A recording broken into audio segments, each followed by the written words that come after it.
a lot of improvement has been made already, not only in the numbers, but the culture that exists amongst the operators, work leads, and supervisors, that the expectation is that these are the goals, these are the standards set that we need to have to hit on-time delivery and profitability goals. I think the biggest benefit that we've seen so far is the use of tools to hold people accountable to.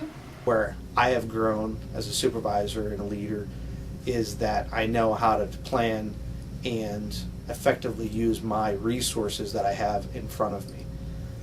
It's amazing how the concept of the forecast, the plan, the assign, the report and follow up, and identifying the barriers, how simple it is, and that it really works. With the effective communication in between, and that's obvious. That it's not a advanced theory. It is very simple, and that it's something we're going to be able to use forever. And and I hope that other plants really look at this, and because I think it's going to help them down the road, and in Lord in general.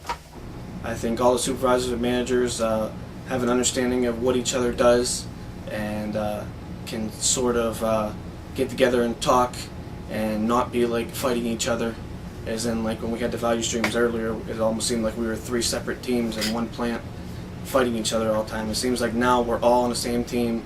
We care about the plant rather than just a certain team or a value stream. Experience with Project Advance has been very good. It is something that was needed. It's given us a tool to make improvements in production, in performance of employees. It has given us a strategy to make the tool work. With the daily schedule control, I have a better look at what the department supervisors want, what their goals are for the next 24 hours, and it helps me make better decisions at night. If there's something goes wrong, we know what would be next on their line and what their thinking is, and it makes it easier to help reschedule things and support them. Today I come in, I'm looking to see what got done yesterday, I'm running my numbers, I'll meet with work leads out there, I'll go around and talk to people, set the expectation for what we're going to get done today. Later on, I will follow up and see how we made out, and a lot of variances we're seeing was stuff a lot of it we already knew about, but nobody had done. It seemed like we weren't addressing the issues because everybody had so many different little things going. Now we've all been sort of our duties have been aligned to what we should be working on. We're getting a lot more QE help, ME help, technician help, and things are getting done now that weren't getting done.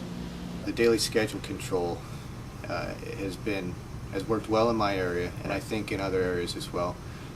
For me, it's given me a structured outlet to engage my employees 3 times a day, and it's helped me. It's given me actually a way to learn more about exactly what they're doing, because I'm visiting with them 3 times a day, and it's in my opinion just good supervising. Okay. Plain good supervising. I think that the overall process of being able to establish a plan and follow up and gathering the variances is great information to be able to use to improve all of our processes here at Lord. The DSCs helps me populate our DWORs, which hopefully you know what all these acronyms mean. And what they've done is really given me a good,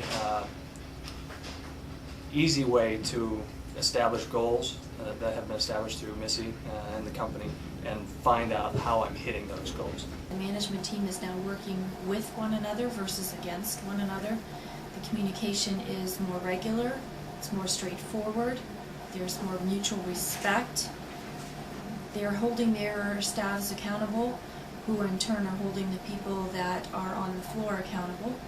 The sustainability is being shown in that They're continuously following up with their employees to ensure that the expectations are understood and are being met, and if they're not being met, why they're not being met.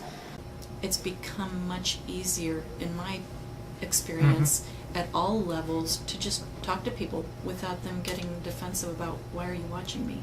You know, and between that and the fact that we are collecting barrier information and using it, that's kind of where the proof's in the pudding for the shop floor folks to recognize that, yeah, you're not just watching over my shoulder. You really want to know what kind of issues am I having in my area, and you know, they're looking now to, of course, management and supervision to take action on those issues, and we are.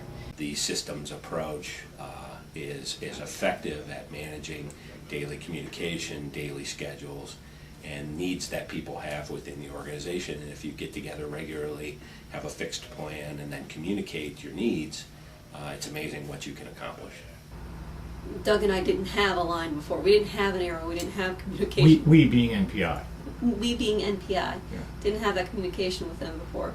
Now we've developed forms that the operators submit anytime they need anything cured, anytime they need anything through the bond checked area, anytime they need anything calendared, so that we have that line of communication.